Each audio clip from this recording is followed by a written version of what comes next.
Can more than one diet reverse a disease?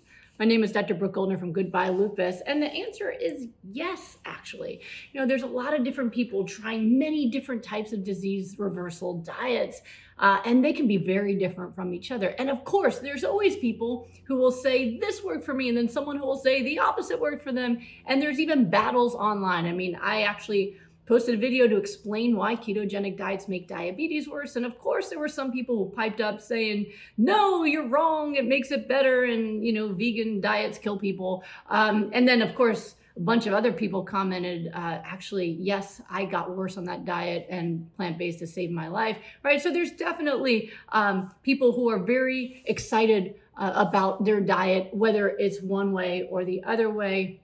And emotions can ride high. But why is it that some people can feel better on different kinds of diets? And does that mean that they're equal to each other? So here's a way to understand them all.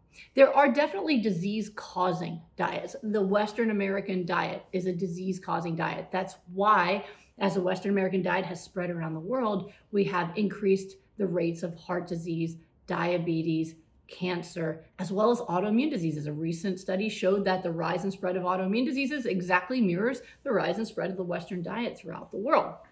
So there are disease-causing diets.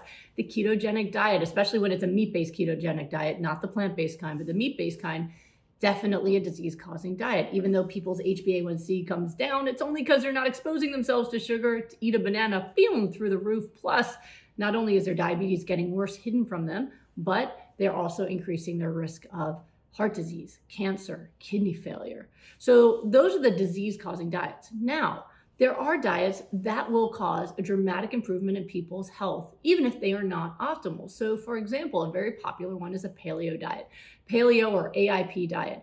A lot of people will tell you that when they switched to that diet, they felt dramatically better.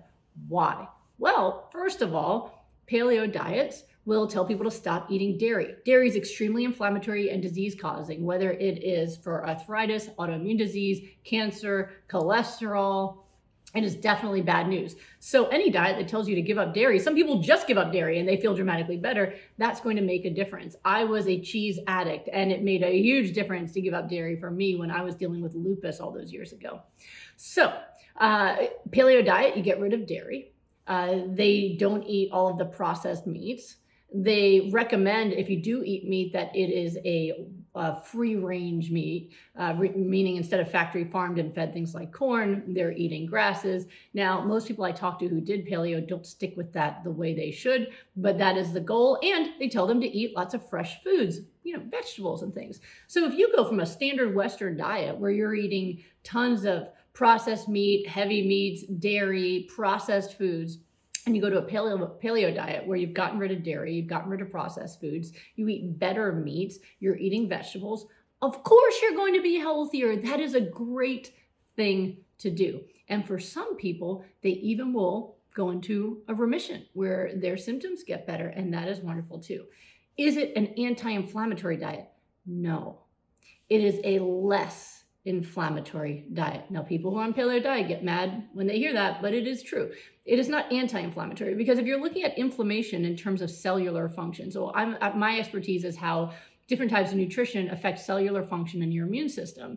Well, anytime you eat meat, you're increasing your omega-6, which increases your inflammatory immune response. So while the free-range meats are lower in omega-6 than other meats, they still are pro-inflammatory. So if you are eating animal products, then you are still increasing your omega-6 pathway, which creates inflammation. So it's not anti-inflammatory yet. However, it is far less inflammatory because no processed foods, no dairy products, okay? That makes a big difference.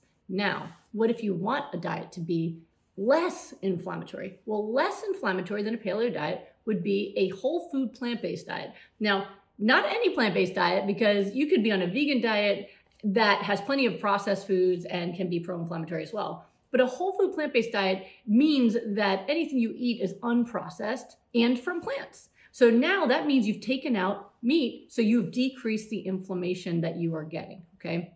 Now, one of the proofs of this recently that came out was a study that was in the British Medical Journal looking at people on the front lines treating COVID back before we had any treatments at all, and whether these doctors and nurses ate a plant-based diet, a pescatarian diet, or a high meat diet. And what they found was people on a plant-based diet had over 70% lower rates of moderate to severe COVID. And the people who were on the meat-based diet with very little plant foods, well, those people had about 50% higher rates of moderate to severe COVID. So it showed that the more meat people eat, the more impaired their immune system was and the sicker they got. People who were pescatarian were in the middle. So even a little bit of added meat just from fish decrease the immune response and protectiveness of just a plant-based diet alone. So as you move away from any kind of animal products, you are going to have less inflammation. Again, a plant-based diet is less inflammatory, but not necessarily anti-inflammatory. It really depends also if you're eating the foods your body uses for cellular repair. What I teach is something called hyper-nourishment. The hyper-nourishment protocol is an intentional overdose in the nutrients your body uses for cellular repair and anti-inflammatory immunity. Your anti-inflammatory immune system is necessary for something to be anti-inflammatory, as well as the vitamins, minerals, and antioxidants your body uses to repair itself. So hyper-nourishment, where I use green smoothies are an easy way to do it. We eat large amounts of cruciferous vegetables, omega-3s from flax and chia seeds. You make sure you get enough water to increase all those chemical reactions that you need to take place. That is anti-inflammatory. So if you're on a plant-based diet, a whole food plant-based diet with hyper-nourishment, now you are on an anti-inflammatory diet. So wherever you are in terms of your nutrition, if it's working for you, fantastic. If it's not, go up the spectrum to something that's more anti-inflammatory and you're going to get better results. I have a lot of people come to me who are already on a plant-based diet, and even adding hyper-nourishment, they're not fully done healing. Well, then I put them on pure hyper-nourishment on the raw foods where they focus on just the hyper-nourishing foods, and boom, within 4 weeks, type 2 diabetes is gone, blood pressure's come down, their thyroid medicine's coming down, aches and pains are gone, and they're feeling much, much better. So it's really a spectrum. And if where you are on that spectrum is working for you, then that's great news. And if it's not, then you know what you can do better. And that is why people can be on many different kinds of diets and feel better, even though they are not all equally anti-inflammatory. I hope that helps you. I hope you're feeling wonderful. This is Dr. Brooke Goldner. I'll see you next time.